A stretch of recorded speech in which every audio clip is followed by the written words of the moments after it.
Con chim non đây. Con chim non.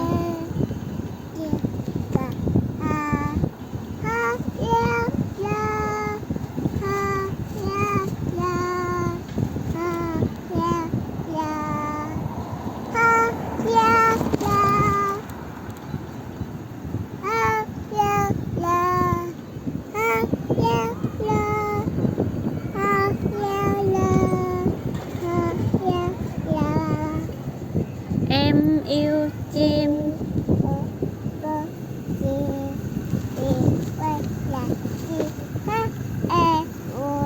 Giỏi. Biết hát bà ơi bà không? Bà ơi bà, cháu yêu bà. Bà trắng, bà trắng như mây. Cháu yêu bà, cháu nắm tay.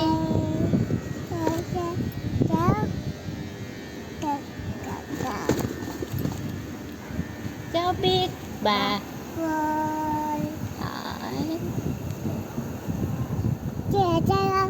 Đi ở đâu? Rồi đi. Người ta có đóng cửa chưa bà ơi?